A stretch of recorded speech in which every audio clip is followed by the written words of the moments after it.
You wanted a hit, but maybe we don't do hits. Is what I would have loved to hear a couple of months ago.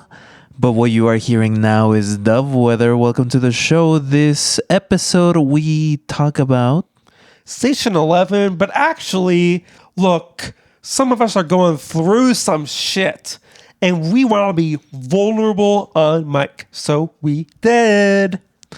And that person is the author of Station 11 and her thoughts of a certain country in a certain place that is very certainly loved by this country, the US of A.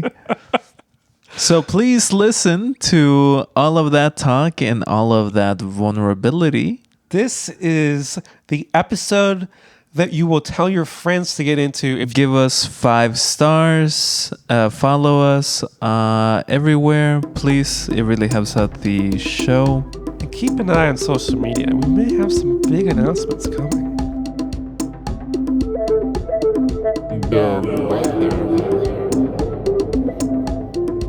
And so they took a 3-month hiatus, and now they're on Amazon Music, which means they do get more money.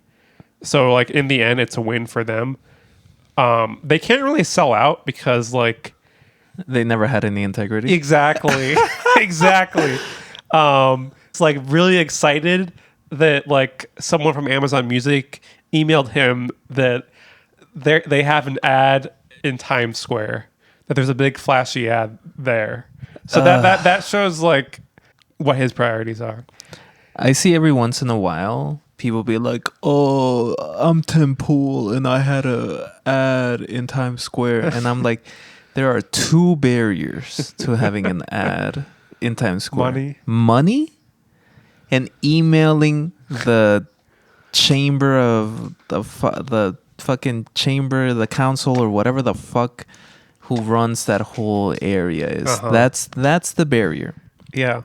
And you might not even message the council. You might just message the partnered ad agency that does the work for them. Yeah. I feel like this, along with, there's been like dueling articles coming out about whether or not Geese is a psyop, because there was like an article. First of all, do you know what Geese is? Do I know Geese? Yeah. How dare you? Okay, so you're part of the Cameron Winterverse. So okay. I mean, I listen to the music. Do I care about the people that make up Geese could die in front of me, and I would not be late to my appointment? Yeah. So basically, what happened? I might be very dramatic about it later and be like, I saw it. I was there. 9/11 too. I was there. Oh my god! I can't believe a Jehovah's Witness died like that in front of me. So the articles were about how there's like this media company that's making fake accounts to talk about Geese online to make it seem like a lot of people care about Geese.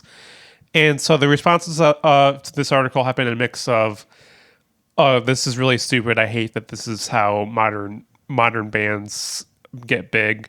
And then the other half is people being like, who gives a shit? I like the music, so I don't care if other people are doing this. The only issue I have with Geese is that they're yuppies. I mean, that's my only issue. Yeah. Of course, there's like bot farms. I mean, Drake exists. Yeah. Yeah, I mean, Geese, I think I'm kind of like neutral to positive on the music, but it's not something that like I need. I feel like I listened to the album the year it came out multiple times. I don't feel the need to listen to it in 2026. I understand Geese was like at Coachella or whatever. Coachella is like a world that I let other people deal with. I know people have big opinions about the Justin Bieber set or whatever, but that's not my world. I don't give a single fuck about Coachella. Yeah. Oh my god, every bitch online has their own little, oh, I can't believe you're sponsored by Raytheon to go to Coachella. And I'm like, first of all, who gives a shit? Like the East and the West Coast, just as a Midwesterner, I will never, ever give a shit about. Like, that is flyover country to me. Okay, I don't care what's happening over there. You ain't over here, homie. I love the idea that California and New York are flyover. Yeah, I mean, historically, Pitchfork, of course, was a music festival I cared about. R.I.P. And now Lala. I mean, the thing is, Muna will be at Lala, but I don't think that's worth getting a Lala ticket. I'm just going to wait for the actual Muna tour to be announced, which will hopefully be eventually. They did release a new song and a new music video today. Music video I love because Katie Gavin is really sexy in it. The song I'm going to have to listen to a few more times. Dancing on the Wall was a perfect lead-off single. And I think that Big Stick was a great political song. I love how much Muna puts their activism for Palestine up front and center. And yeah, I'm excited for the album in May. So yeah, good times. And May is just around the corner. Exactly. You could swing a big stick in a room of people dancing on the wall, and it will be exactly May. Amazing. That's how I keep time. Just swinging it. This podcast is exactly 3,000 swings of a stick. I love that. Okay, I think we're warmed up enough now to get into the podcast proper. The thing about this is that now that we've shifted the way that we like do the intros, I'm like, wait, how do I even start the rest of the episode? This is gonna be a weird one, folks. And let's just say that this podcast knows one or two things about swinging a stick. Or at least one of the hosts does. I am your host, AP. And I'm your host, Marcy. Welcome to Dove Weather. Yeah. So this is going to be an episode about Station 11, a novel by Emily St. John Mandel. And it's definitely... Who they call Israel's biggest supporter. Immediately getting into the Israel part of it. Immediately getting the explicit tag on Spotify. All right, so this is a book that came out in 2014, and it slots in very well to our It miniseries because it sucks. Okay, so just so we're clear, Because it could be better burnt.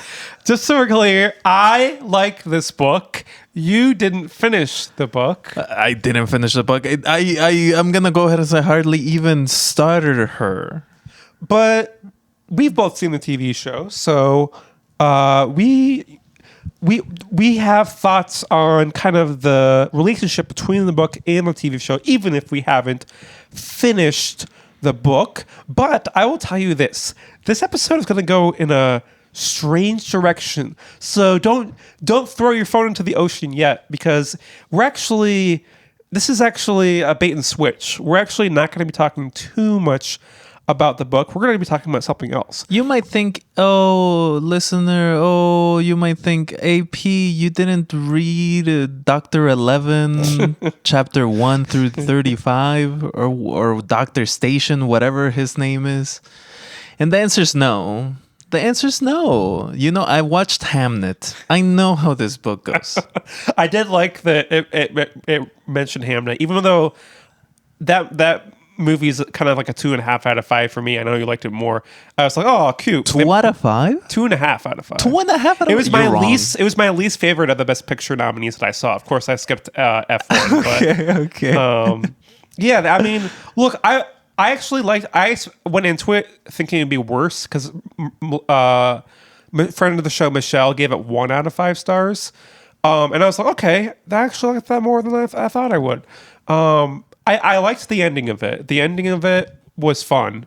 You know, seeing her give her commentary on the play as it was happening, and then the moment where she's reaching out, and then they're all reaching out. I like that. Other parts of the movie where it's just kind of languishing in, the grief. I'm like, this is stupid. This book is mostly that.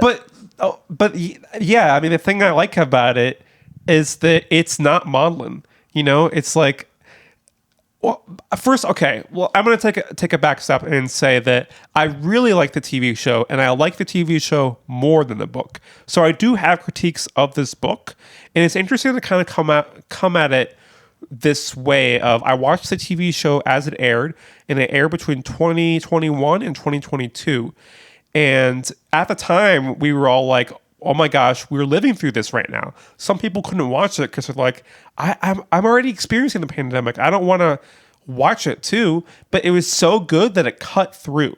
And now I'm reading this book in 2026, and it's over a decade after it came out.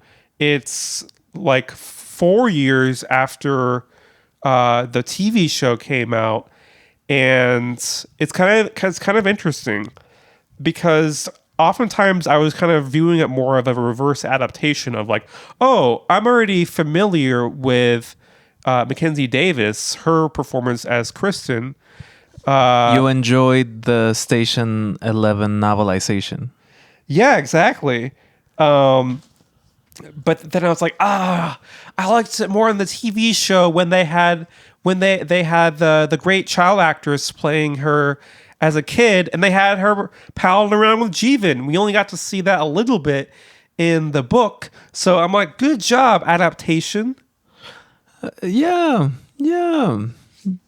I mean, I'm happy for you. I can't condone what you're saying. I can't condone it, not because I'm a hater of this book. It's mostly because this book spends... this book is built to be a cognito hazard for me specifically. Mm-hmm. It is built to grab my amygdala, bend it, and twist it, and bop it. And I have to say, I love you. I'm very happy that you read the book. I put that shit down. Yeah. I do want to give And honestly, I would have been happy to be put down instead of reading this book. I do want to give a quick shout out to Matilda Lawler because she is the actress who played young Kirsten. And yeah, I do wish she would have liked the book more and been able to power through, but I understand some things that are going on in your life right now, and I know that I think it's bigger than just this book. I think that there almost no matter what book you would read right now, you would have a similar reaction. That's why I didn't crack open the Bible. Exactly. So I think, we're going to talk more about Station 11, talk about how, the fictional pandemic compares to our pandemic, how this all fits in the It miniseries. But I think there's some therapy that we need to do right now that's more important.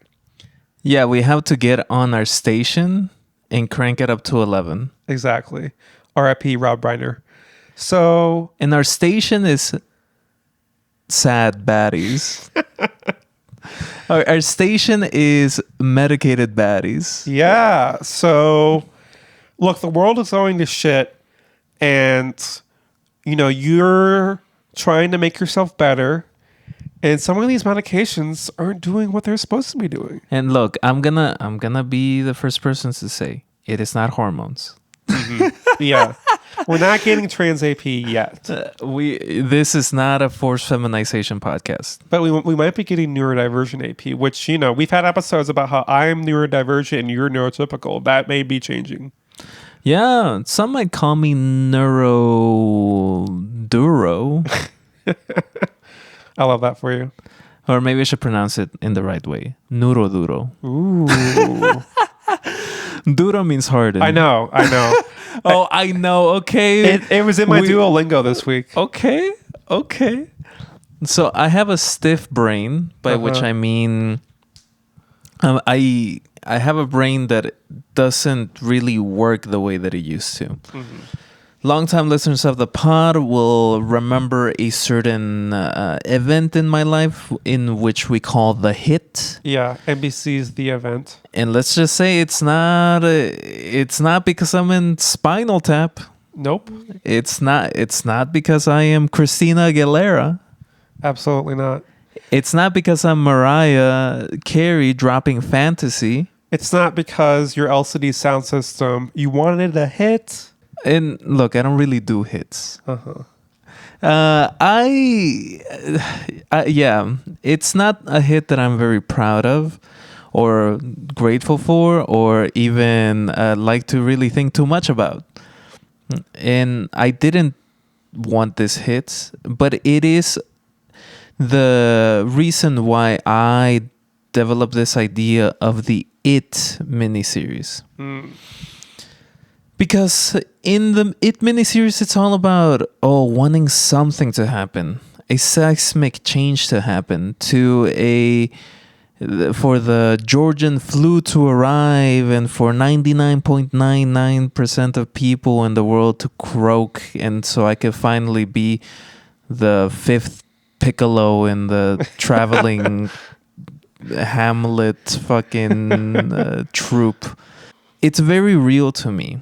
It's very real to me to think about wanting a seismic change, it coming along, and then dealing with everything that came after. Mm-hmm. I live with a brain that it is no longer able to do the things that I was able to do for the majority of my life. Mm-hmm. And so I want to do the thing that every podcaster does. And what's that? I want to be vulnerable. Ooh, you want to be vulnerable. So I'm really happy that you are being vulnerable with us, because I know this is something that you've wanted to do for a while, and I'm excited to see what this looks like. Yeah, what it looks like is me complaining a little bit, because I have been, as I said, I'm on some meds. I'm on some meds because I need them. Mm-hmm. Right? Am I neurodivergent? Technically, yes. There we go. Another win for the neurodivergent people. As also longtime listeners know, my first name is Alex, right? Mm-hmm. So am I gonna be Alex parentheses feminine in a couple of months? No.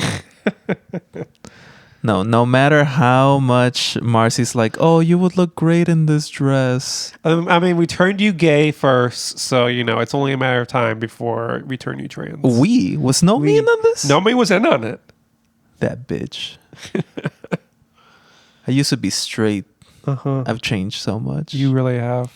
In the It miniseries, I came to you really with this idea that a lot of people want this big change to come along, both internal or external, but they just want something because there's this constant drama or malaise over everything and everyone in the 2020s. Mm-hmm. We started with that. We started with the Boston flu. And now we're not the Boston flu. We started with the Georgian flu. I'm just so anti-Boston. We started with the Georgian flu in 2020, and then now we're living with the consequence of not having a real response to it. Mm-hmm. And now we're staring at the precipice of a very hot year in both temperature and I think global change. And I honestly don't see any point on being as reserved as I have been before. And I prefer to be someone who lives in the moment, in this moment in time, that says we need big change, and I want to be part of that. And if I can't even have the internal change of being more open, more vulnerable, being willing to communicate that, how can I expect others to do so? Yeah. I just want to say I'm really proud of you, because I know this is a big moment for you, and I'm really glad to have you as a friend. Aw, that's so sweet. Mm-hmm. You see, I used to be a man, and I used to be straight. And let's just say being buttoned up, easy. Yeah. And I was so buttoned up.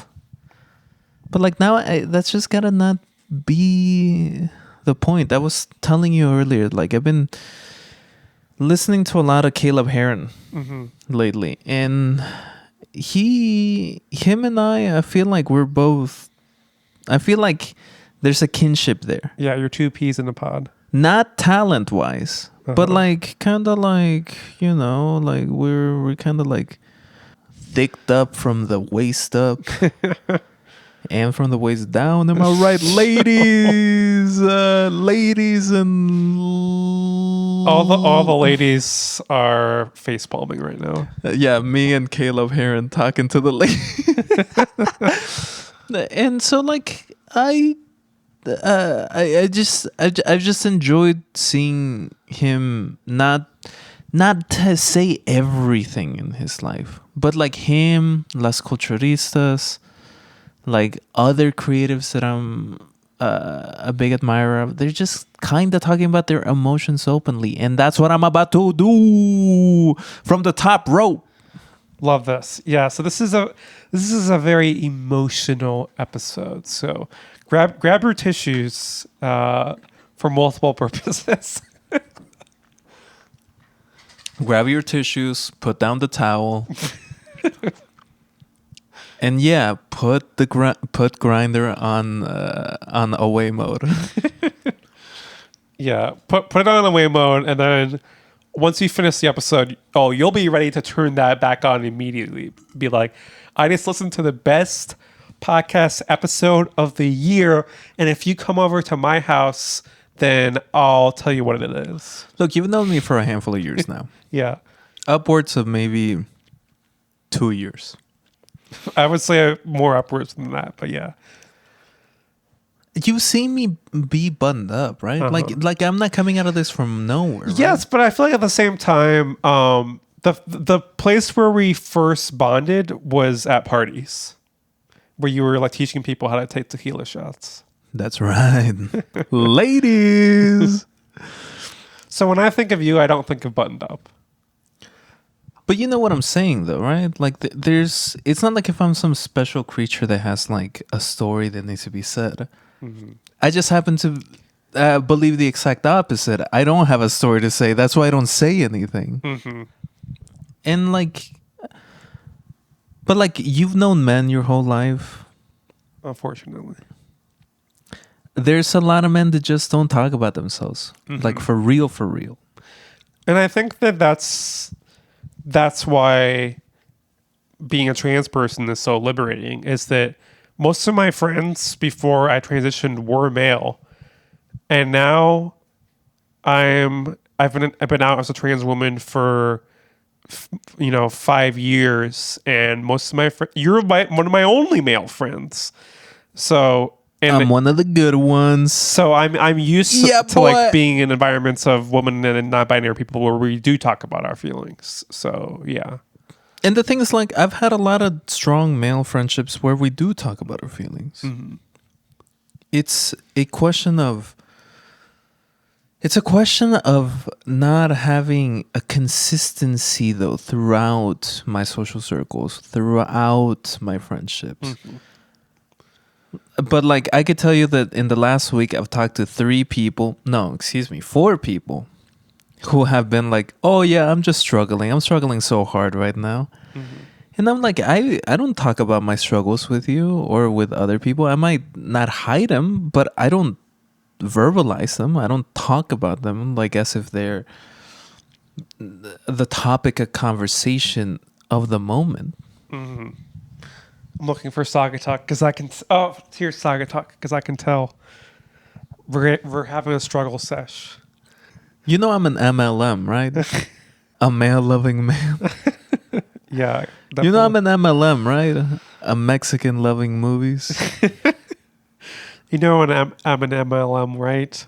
Multi-level marketer. Oh, that's what you used to do. How dare you? I know you're a CLC, a cinema-loving chica. Sure. I thought you were going to throw a computer somewhere in there, but yeah. I know what you are. A cinema-loving computer. Dirty computer. But yeah, I definitely know what you mean I think it's been normalized in us to answer, how are you doing? Oh, okay. Because you don't want to dump on someone like the struggles that you're going through.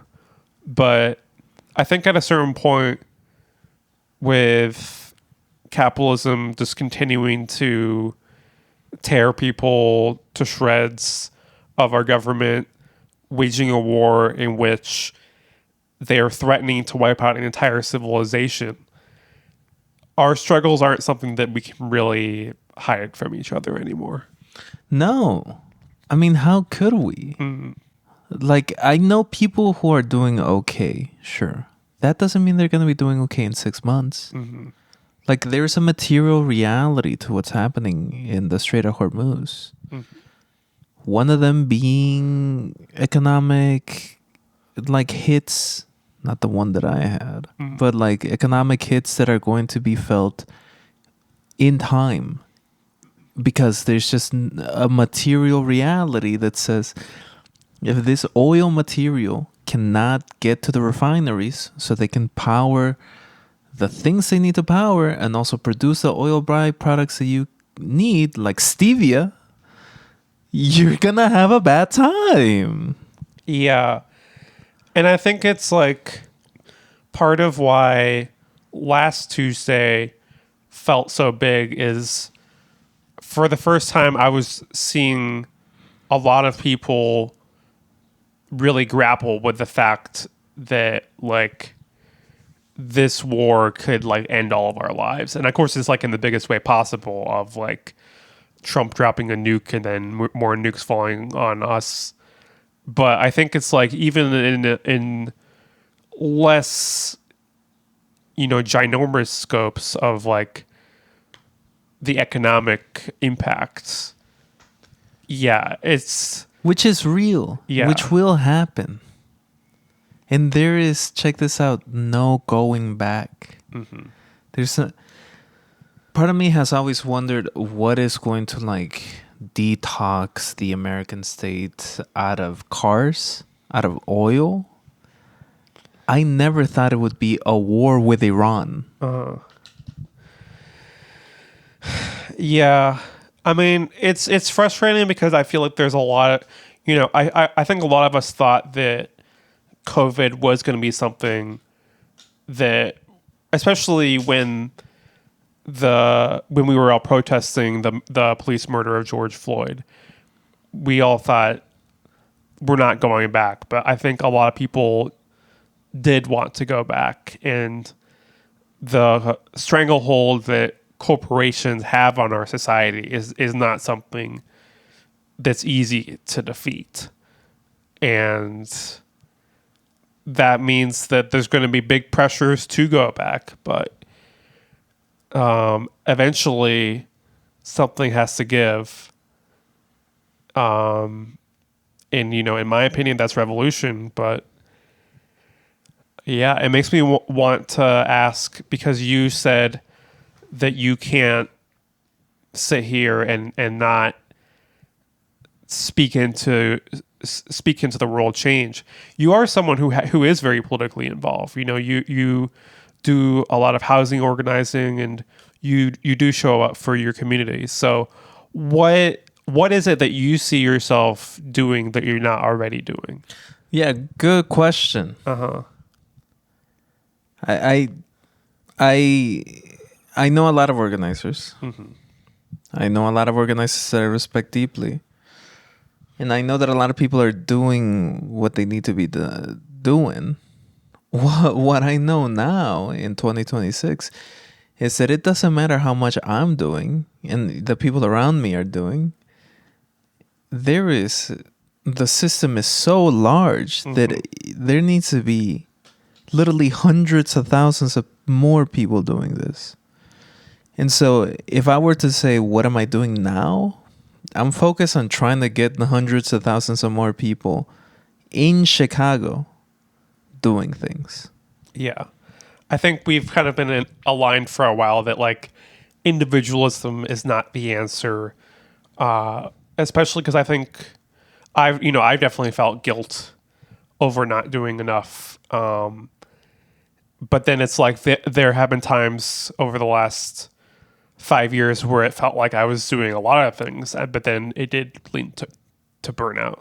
So I really like your answer about trying to get more people involved, because that's something that goes beyond the individual. You know, it's a real communal way of attacking the problem. And that's why I don't like this damn book.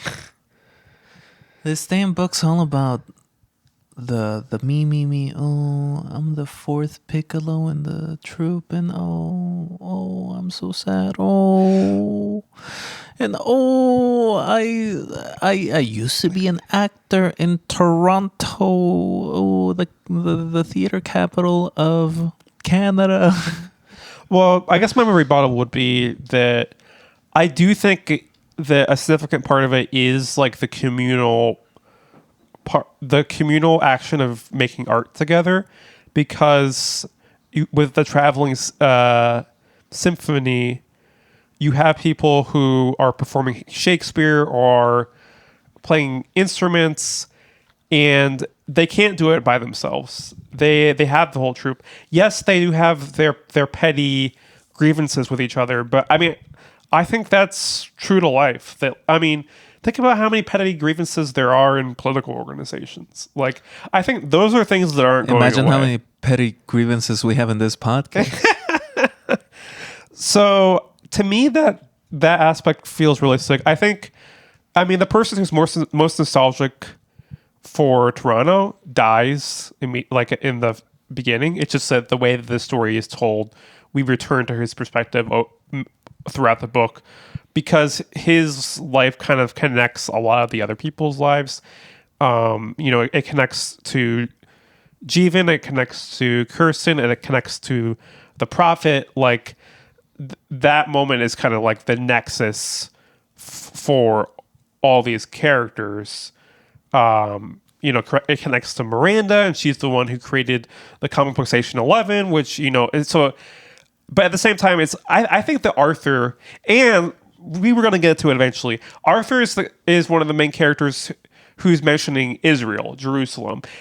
Arthur is not supposed to be a character who you love completely. He's like, they make him out to be an asshole. Like, he had 3 different wives who he treated poorly. And that is like depicted in the book in a way not to make you like Arthur. So yeah, it's like the main like thing is that, like, he's saying, oh, I want to go to Jerusalem because my son, he's my heart. Tyler, he's my heart. So I need to go where Elizabeth and Tyler are. But it's like, I need to go see the Merkaba tank that he is piloting right now. like, there's a phone call between Tyler and Arthur where it kind of makes it clear, like, Arthur only cares about what's happening in the West Bank.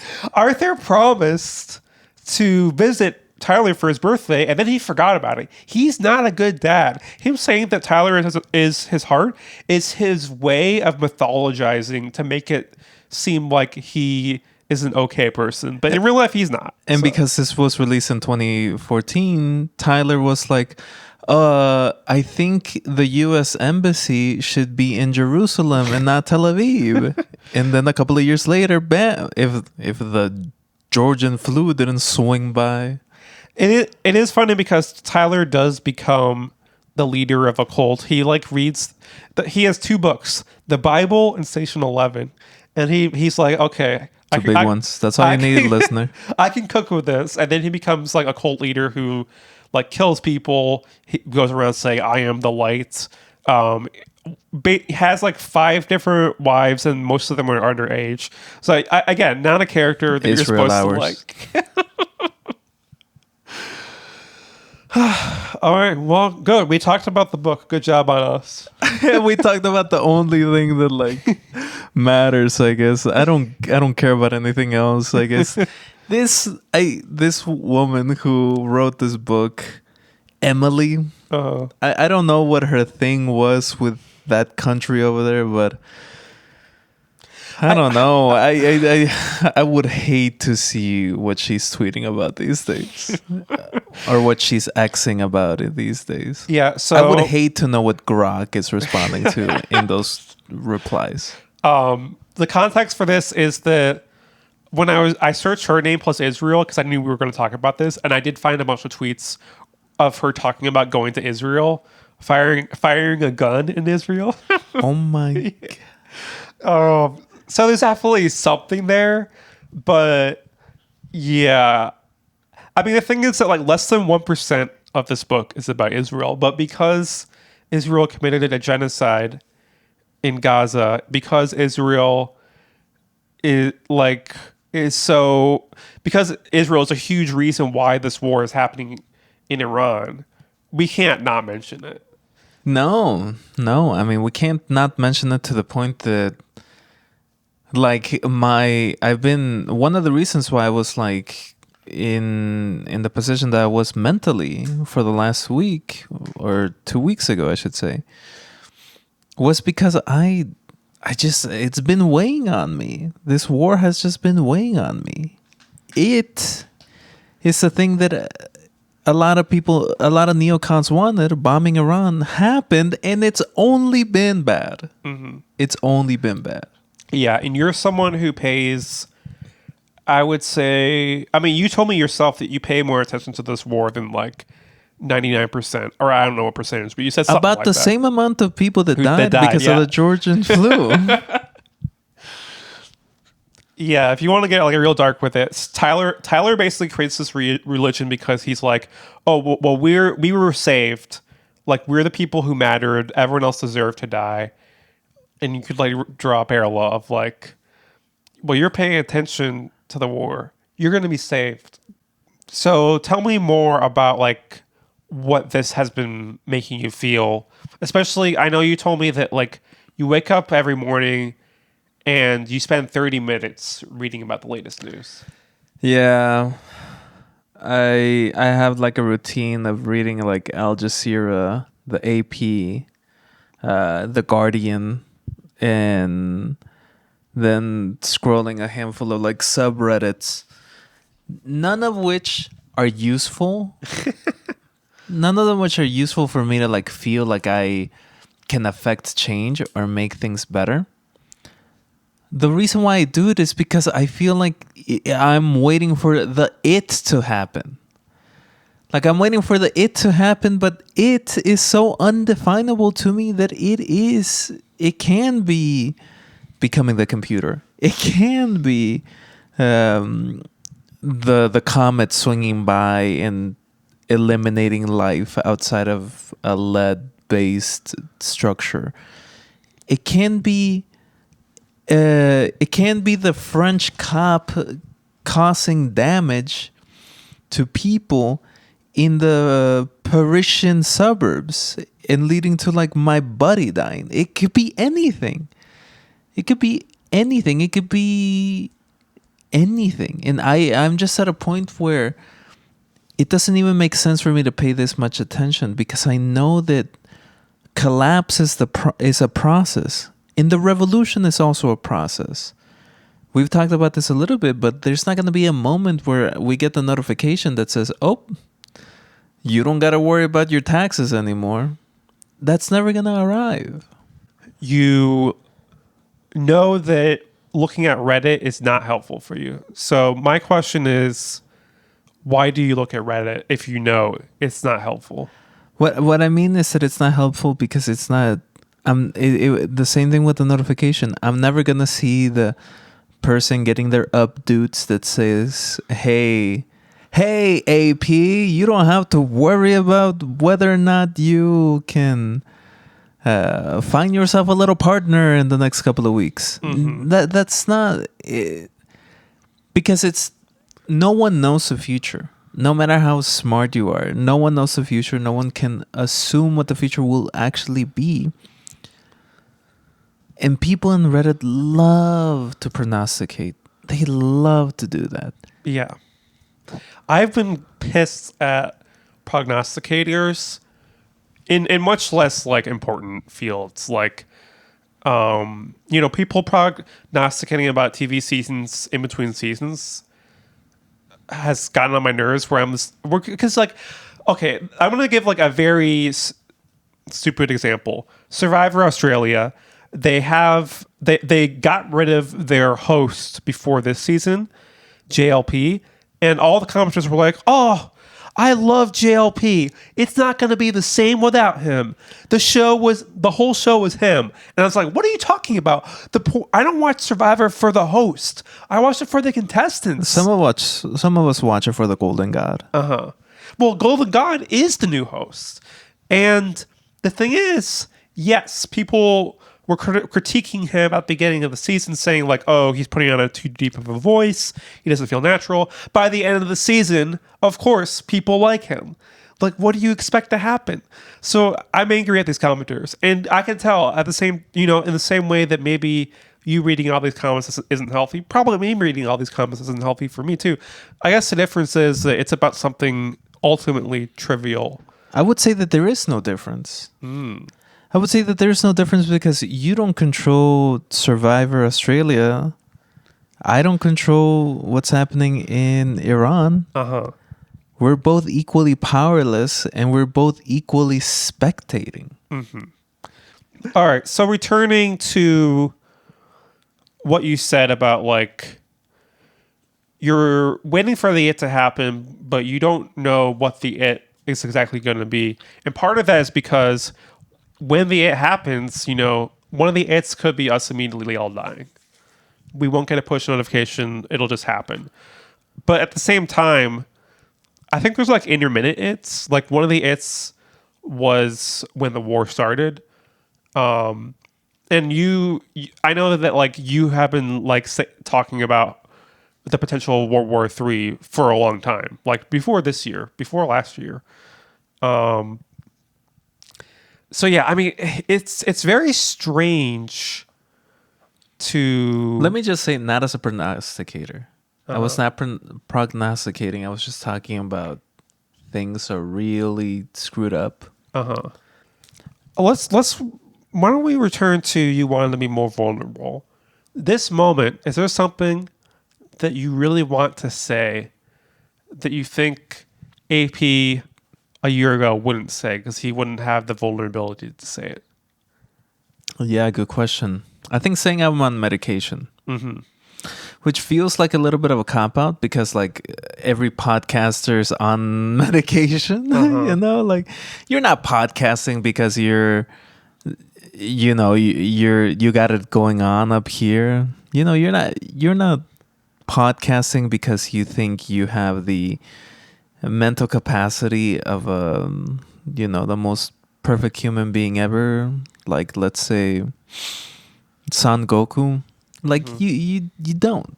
You're podcasting because you're screwed up in the head. Yeah. Present company included. No me included. Nomi is on medication. I mean, if I look at her right now, that looks like a cat who's screwed up in the head. The way that she's staring at me with one eye, that's not normal. Why do you think it was so important for you to record this episode even though you hadn't finished the book and you could have easily postponed it? It's because I don't believe in God. There we go. It's because I believe that this is it. Like truly, like the hit that I'm talking about involves my mortality, right? And since then, I've just kind of don't care about the ever after. I don't care about the ever after 6 months from now. So like, what am I going to do? What am I going to do? Am I going to lay about eating chips, eating grapes in my couch? No, I'm not going to do that. I'm going to... Like, I don't feel like I'm dying, and I don't feel like I need to leave a mark even when I die. But I am someone who's just like, this is it. I have no other anything. I think about... I'm jealous of artists and creatives and revolutionaries who are capable of saying with their full heart what they think and why they think that. I might be a mouthy bitch on a microphone talking to another one. But like what I'm not is someone who's vulnerable. And I think I need to change that. And I think like I'm not going to do this when I'm on a solo episode. And I'm not going to do this on maybe a very special episode coming later on in May. Very excited for ladies. Ladies and gentlemen, so we have a great night planned for you. So I mean, like, that's why I just like, you know, like, we there's a topic that we've been like going back to, and I'll go back to it one more time and say that, like, there's a real reality that we don't have the show in a year, not because of our doing, but because of the doing of the rich and the powerful. In fact, there was a point last year before season 2 started where I told you, like, you know, if some activity started activizing, I'm not gonna care about the episodes. I'm not gonna care about the podcast. I'm gonna care about being a real member of the moment. That hasn't happened. Yeah, I think I've been here for a long time. I just haven't had the kind of like internal strength to do it. Yeah. I think, yeah, I'm processing what you said right now. I have her gagged. Here's the gag: vulnerability. Yeah, hop in the comments if you like the vulnerable side you're seeing of my co-host right now. Yeah, maybe in the first 5 minutes you're like, oh, I don't know about this episode, but now you're like, oh my gosh, this is my favorite one yet. I'm saying I believe that we'll still be here in a year, and I think part of that is the hope is a discipline that we're both familiar with. But I understand that there is a chance that we won't be, and I have been thinking about that chance as I try to sleep at night. And what's been happening in Iran, in the White House, has been having an emotional effect on me that has made it harder to sleep. So it definitely is having an impact on me. But I think that I just have to keep moving through this world with the mindset that the world still will exist a year from now. If I don't exist a year from now, then me deciding that will not matter at all because I just won't exist. If it's somewhere in between, which is probably the truth, then I will have to react to that as it happens. I think there are ways I can prepare. And I think part of that is, you know, some of the stuff that you and I are both doing, like involved in building communities. But yeah, I think the only way for me to get through it is to move forward with the idea that we will still exist a year from now. I get that. You do see where I come from, though. Absolutely, right? yes. Like, I'm not saying you have to think the way that I do, or anyone needs to think the way that I do. But I think it's justifiable. Yeah, definitely. I think, I mean, in some ways, I'll just say that I really value your perspective and the way that you move through the world.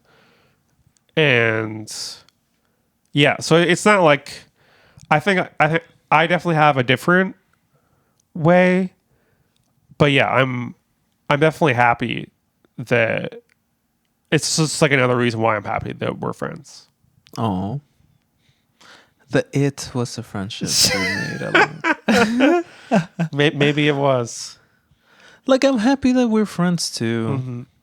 Like, your story in your transition is one that I think about, like, when I think about how little I've been vulnerable. Like, I've never asked you, or like we've never had like incredibly in-depth conversations about the first couple of times you were like asking people to she her you. But that takes way more bravery than I've ever displayed. Yeah, it's a weird thing where I feel like it definitely took a lot of vulnerability for me to come out as trans, but now I'm kind of like in some ways in the plateaued period where it's like, well, the real vulnerable stuff I did was a while ago.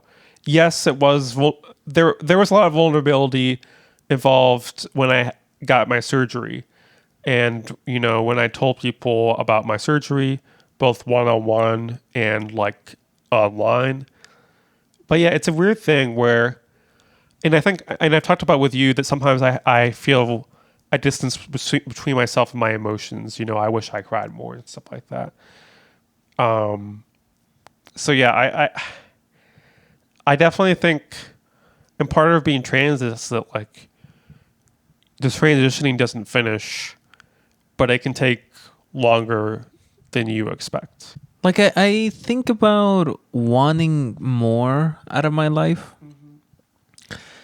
And I think about how that more really came through a corporate career.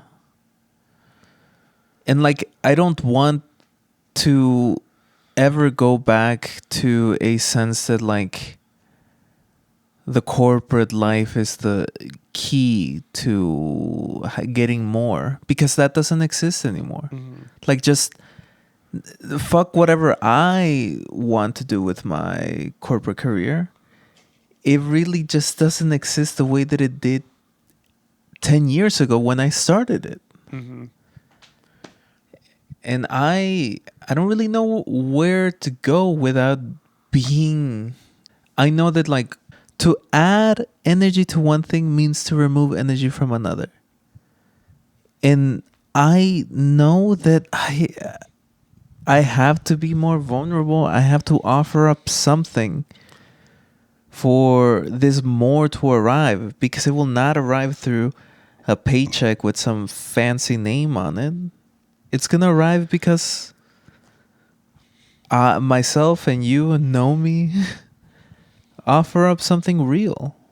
Yeah. Since you want to be vulnerable, and we can edit this out if you want, but you told me you were having feelings about being unemployed. That every podcaster's unemployed too. So yeah, I mean, the thing about the It miniseries is that there's another thing we could have covered on it, and that is Poctopia, but we can't add an episode for it because this is our first miniseries on the show, and it's the first time ever that we've planned out episodes in advance, and we can't slot it in. I mean, the real reason is probably more that you don't have a Switch 2. I could give you my Switch 2 for like 2 weeks. We can do a Switch 2 video game episode in the future where like I play it for 1 week and you play it the other week or something like that. But yeah, we were waiting for Big Daddy Starbucks money. See, I had the word bucks, so that's how Starbucks came out. Look, Starbucks. I have no integrity. Oh God, I could sell out. Yeah. Spend like half of our episodes talking about how Israel is evil, and then we like go to the BDS list and like, oh, Starbucks, they're banned. Well, I will sell out for them.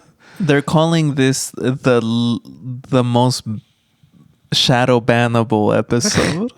But okay, basically what I'm saying is Poctopia, I have sunk endless hours into this game, and it's a game about the end of the world. It's a game about humanity all like, okay, I'm just going to spoil it. They go to space. It's been enough time. The game is out. I can say it. They go to Station 11? They go to Station 11. It's all connected. And then you're a Ditto, and you can transform into what looks like a human. And then you're just like helping Pokemon out, making houses for them, doing little tasks, trying to build the world. You're trying to make a world that the humans would want to come back to. Yeah, exactly. So that's what I've been doing. And honestly, yeah, even though there's like this depressing backstory, it's a really fun, cute game, which I feel like in some ways is kind of like, something apocalyptic, being prepackaged, cute. That's kind of like the It miniseries in a nutshell. Yeah, I mean, I think there's going to be a lot of I mean, we have some like the. I'm reading The Obelisk Gate by N.K. Jemisin, another post-apocalyptic media. There's so much of it, and there's going to be so much more. It's in the air. We've been doing with the multi-universe thing, MCU, everything everywhere. Well, it's going to be more post-apocalyptic, and yeah, it's just going to be like, oh yeah, oh, you wanted escapism? Well, we can repackage your terrible life into escapism. Okay, hopefully, and make go ahead. buckets of money, star buckets of money. There's going to be like elements of this episode that are cut out that will become inside jokes between us, and then people are like, where did that come from? You won't know. They say it's gonna be saved in the edit, but no one's coming to save it. No one's coming to save us. All right, but you want another vulnerable question. And so I will try to reach into my mind and find one. Okay. So the reason why you wanted to do the episode today is because you can't keep living. You can't keep pretending that the world might end. So, okay. What if you knew the world was going to end 6 months from now? What would you do then? Would you throw a party right before it happens so that you're dancing when your life ends? Oh yeah. Yeah. Oh yeah. I would find a way to line up a lot of things to happen on the day and the time that it's going to happen. I wouldn't tell anybody. Like, how could I convince somebody, right? So, like, unless everybody knows. If everybody knows, even better. But I will absolutely be the person doing the cha-cha slide as the comet swings by. Mm-hmm. I wouldn't spend 6 months partying. I think I would spend 3 months, like, maybe closing some ties, like, telling the people that I love them. Mm-hmm. Telling the people that I hate them. And then I think I would spend the last 3 months, like partying wherever I could party, but with the understanding that like the last moment of my life will be spent somewhere in Chicago getting stupid. Yeah. It's interesting to think about. I mean, if we actually knew the exact day it would happen, that would make it easier. Part of the issue now is we don't know. So it's like it could happen today, tomorrow, 6 months from now, a year from now, 6 years from now. We don't know. 6 minutes from now. 6 seconds from now. 1 Mississippi. 2 Mississippi. 3 Mississippi. 4 Mississippi. 5 Mississippi. 6 Mississippi. No. What would you do? I would have to like decide like, okay, what TV shows do I need to finish before I die? I love it. I'd be like, okay, so I've been watching Star Trek the original series, but now I need to jump to Next Generation because I've been saving that until after I finish original series. But yeah, I want to make a list of things I need to do. You're like, The Dropout had a crossover with The Rookie, and really for me to understand The Rookie, I need to see the first 6 seasons. Yeah, I definitely would party. But I mean, the thing about it is like, because I keep touting the anti-individualism thing, I think I would have to say that I would meet with my loved ones and we would make a plan, and that's what would matter the most. Nice. What we collectively decide to do. Nice. Yeah. For 6 months. Mm-hmm. I mean, of course, it'll turn into all their political organizing things where like we meet. So not everyone makes it. No, I mean, like, are you going to wait 5 months to do that, or like, are you gonna spend the whole 6 months? So in this scenario, I'm imagining with people. So the date is announced to everyone in the world, and then we collectively are going to make a plan immediately. And it'll honestly just be very much like life is now, which is interesting. But yeah, I mean, there are things my girlfriend and I are going to want to do together. There's things that each of my friend groups will want to do together. So yeah, I think it'll, I'm sure my parents, my sister, and I, there will be things we want to do together. Yeah, it's. What if we pod until the last moment? I What if appreciate that it's thought, the last but hour? I'm gonna say no to that and one. I ask you, can you just speak into the microphone? Yeah, I think partying. I think spending time with my girlfriend. I think those are two things that I will And put above potting. that. Potting, The 3 P's: party, partner, potting. I guess so. Poctopia, of course. That's got to be one of the P's. The 4 P's. Prov. That's the 5th P.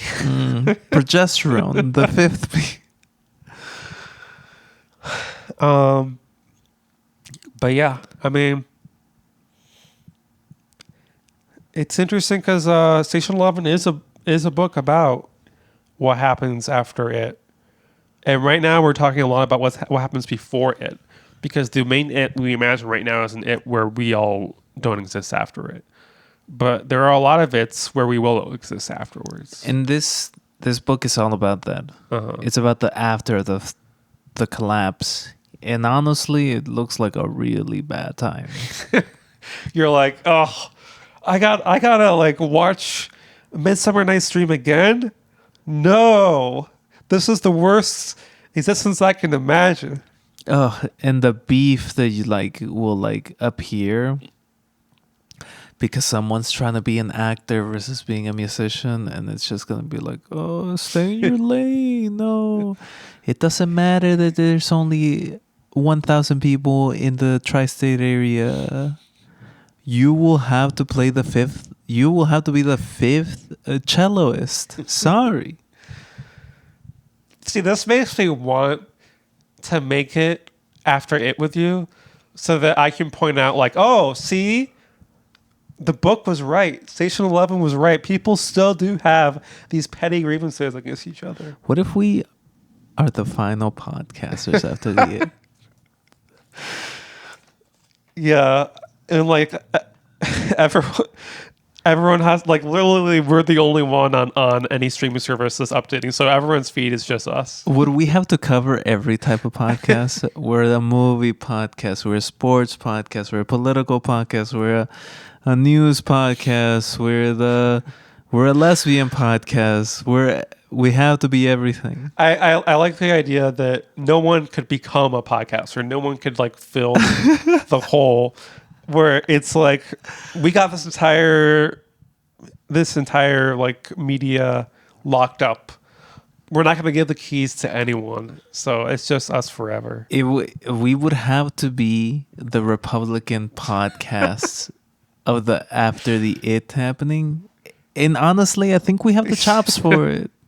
So maybe you're selling yourself short. Are we making one podcast for the Republicans, one for the Democrats, one for the socialists, one for the anarchists? We got to make one for the Zionists, one for the anti-Zionists. That's right. Yeah, I mean, never mind making both like the Survivor podcast that is like glazes the entire time. The Survivor podcast that's like, I hate the new era, bring back the old era. The Survivor podcast that's like, we only cover Australian Survivor. The Survivor podcast that doesn't even watch the Survivor podcast and ends up talking about other things. We're going to be all of them. We're going to have to be all of them, whether we want to or not. And yeah, we're going to have to do the voices too. Absolute. My favorite thing in comedy is doing voices. I'm definitely not terrible at them. I definitely don't just have one voice I do whenever anyone asks for an impression of anyone. It's just like, is it fair? Is it not fair to say that like there's a possibility to have a Station 11, but instead of being these like Hamlet, these fucking Shakespeare people, be like, we have to continue the tradition of Shakespeare. You're telling me that there's no space for people to be like, we have to continue the tradition of being weirdos talking into a mic. One of us has to be Joe Rogan. Well, that's why you should write Station 11 fanfic where you're like, this is better than Station 11. Like, why didn't someone make this a book instead? If a comic book artist like exists after the It, a podcaster could exist.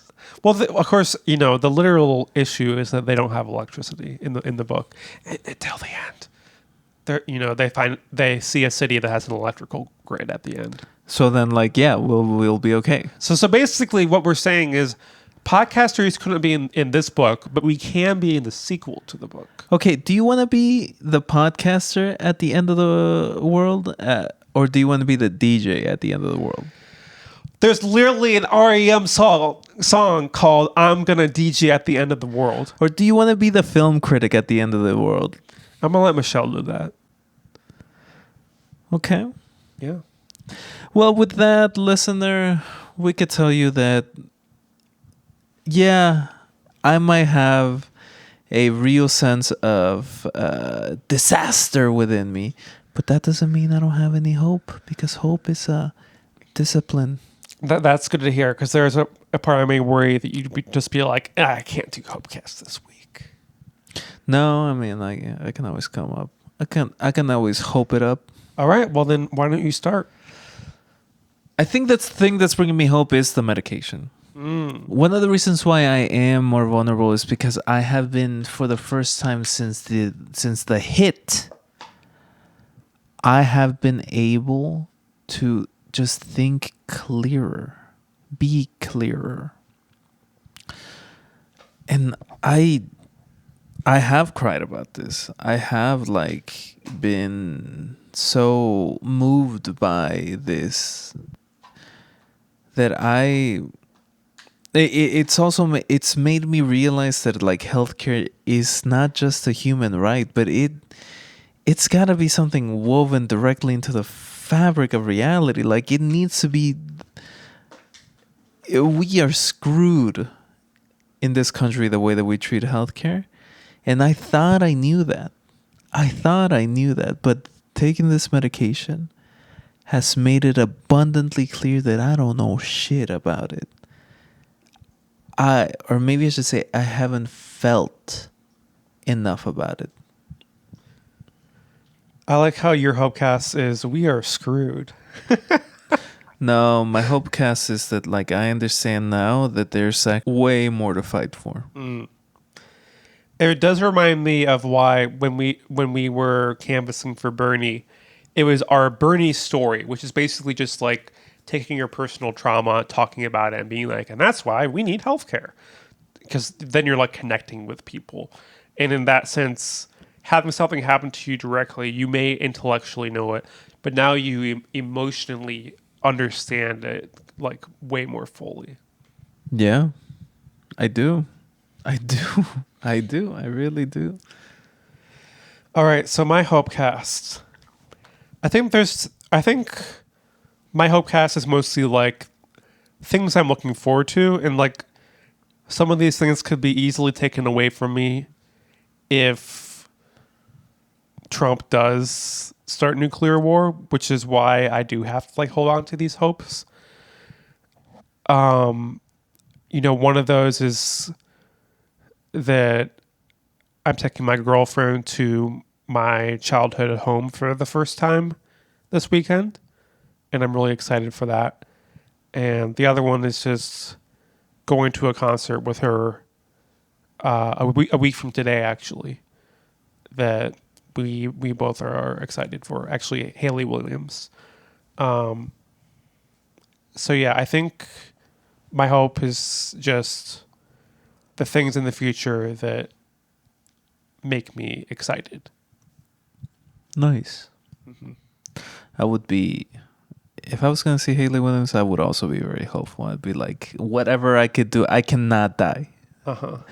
In the next week, I cannot croak because I need to see H-dubs. Yeah. I feel like I wasn't super into Paramore, but that was more circumstantial. It was people didn't try to get me into Paramore, so I just didn't even really have the opportunity. And then I got into some of the Paramore albums when they came out, but I never like fully deep dive.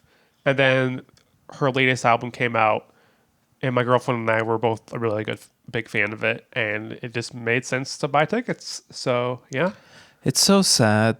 There's just so many inner city kids that never had the opportunity to listen to Paramore because they were just not emo enough. Yeah, And for only exactly. $5.